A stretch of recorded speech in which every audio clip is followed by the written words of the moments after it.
Chapter 7. The Doors Open. St. Louis, summer 1873. The gold lettering on the frosted glass of the office door, Thiel Detective Service Company, was the most tangible evidence that George H. Thiel was no longer just a man with an ambition, but the proprietor of an enterprise. The year 1873 was well underway, and with it the official, if unheralded, birth of his agency. The two small rooms on Olive Street, sparsely furnished with a sturdy second-hand desk, two chairs that creaked in protest, a narrow filing cabinet, and a small, formidable-looking safe bolted to the floorboards, represented the entirety of his domain. "Well, George," he said to himself, surveying his new kingdom, the scent of fresh paint still faint in the air.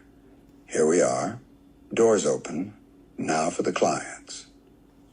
There were no brass bands, no grand announcements in the Missouri Republican or the St. Louis Post-Dispatch.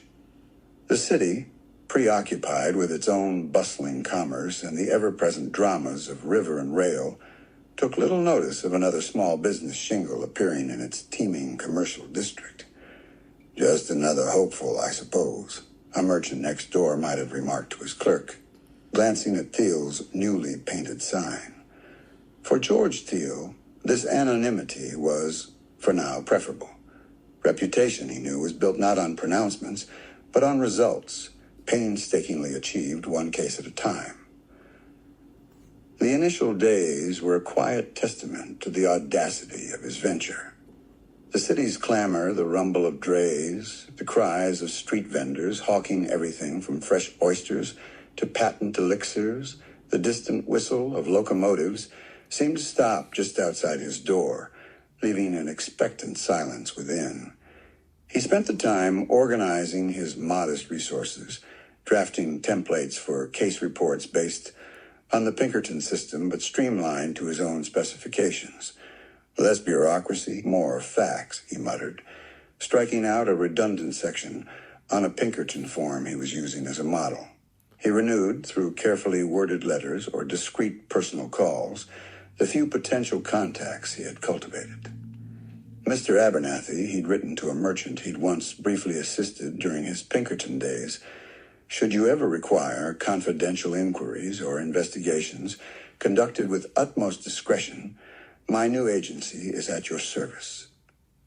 He placed a small, unadorned advertisement in the classified section of a business journal. "Thiel Detective Service Company, confidential investigations, discreet inquiries, Dutch Thiel, prop." He stared at the small print in the journal. Not exactly a clarion call, but it's a start. The struggles were immediate and palpable. He was a new name in a field where trust was paramount. He imagined the conversations in counting houses and shipping offices. "Thiel? Never heard of him?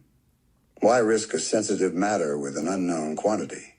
Pinkertons may be expensive, and they bring a brass band when a whisper would do, but at least you know what you're getting."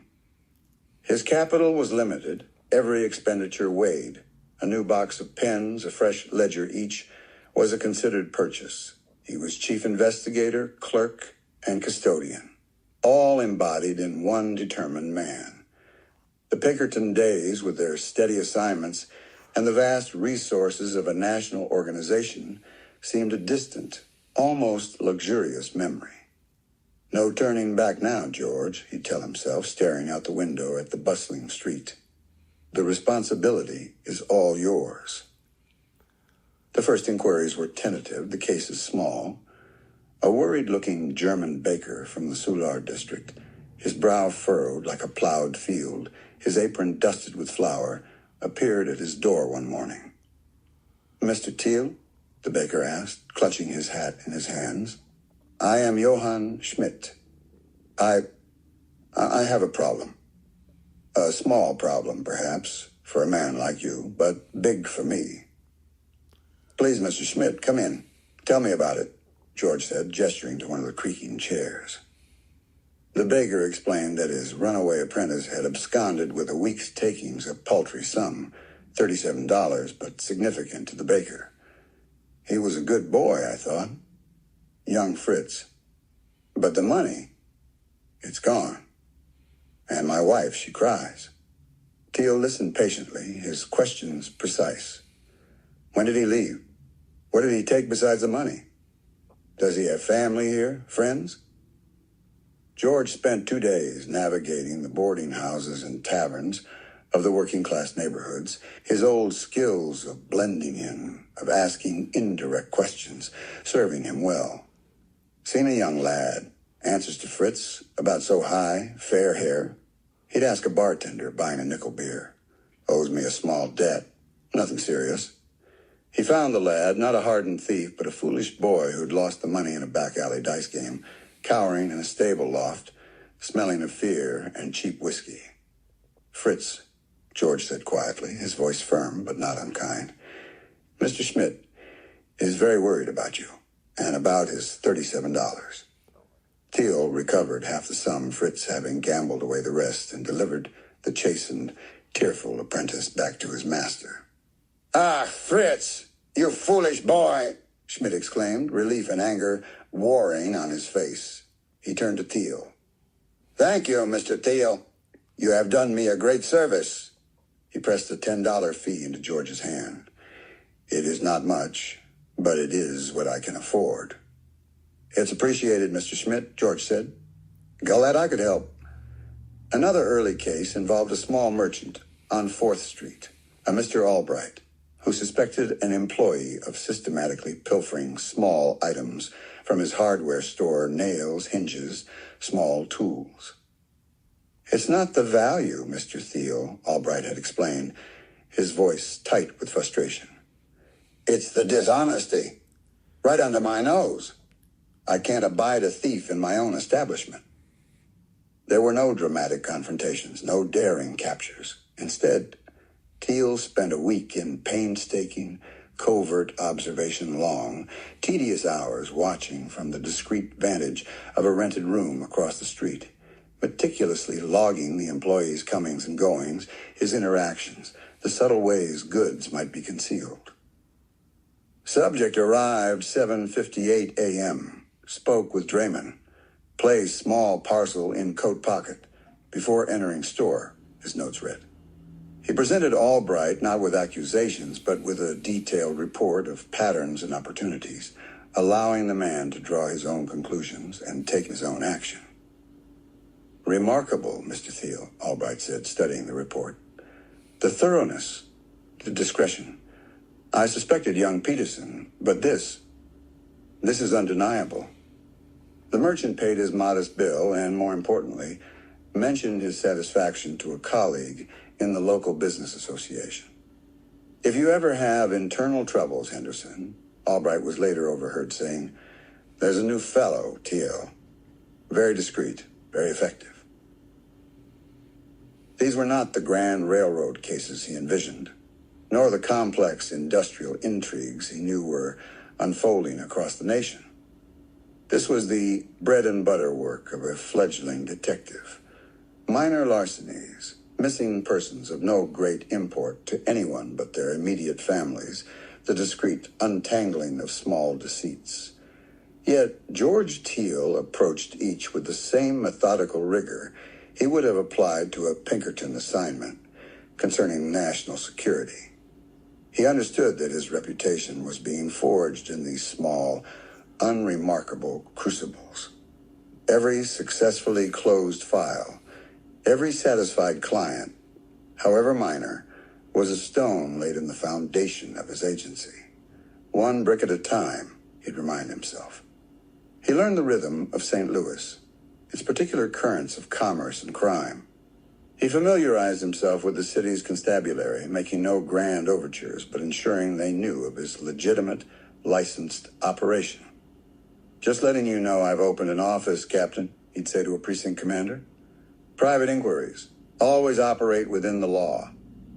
He learned which taverns were hives of gossip for rivermen, which boarding houses catered to transient railroad workers, which lawyers might require discreet service of sensitive legal documents.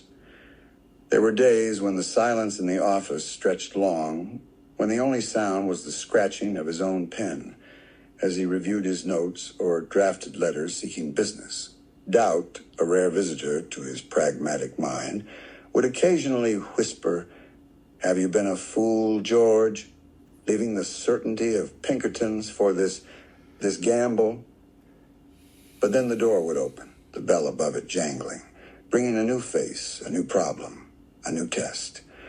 A widow seeking to confirm suspicions about a suitor's claimed wealth.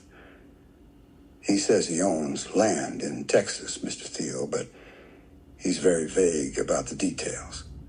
A small factory owner concerned about missing tools. "It's the third lathe chisel this month, Thiel. Someone's walking off with them." Each was a chance to prove his worth, to demonstrate the quiet competence he aimed to make the hallmark of the Thiel Detective Service Company. One late summer evening, as the gas lamps began to flicker on along Olive Street, casting long shadows, Thiel locked his office door. He had just concluded a slightly more complex inquiry for a nervous out-of-town businessman who suspected a potential partner of misrepresenting his assets. The case had required careful scrutiny of public records, discreet inquiries in financial circles, just checking a reference for a St. Louis gentleman, nothing more. And a subtly conducted surveillance that confirmed the partner was indeed more style than substance. The client had been immensely relieved, his payment prompt and accompanied by a promise of future referrals should the need arise. "You saved me a fortune, Thiel. If I'm ever in a bind again, you'll be my first call." It was a small victory, but a significant one. Walking back to his boarding house through the humid St. Louis night, the cicadas buzzing in the trees, George Thiel felt a weary satisfaction. The path was steep, the progress incremental, but the Thiel Detective Service Company was alive. It was taking root, one small, meticulously handled case at a time. The grander ambitions still burned brightly, but he understood they would be fueled by the steady accumulation of trust earned in these humble beginnings. "Patience, George," he told himself. "Patience and persistence."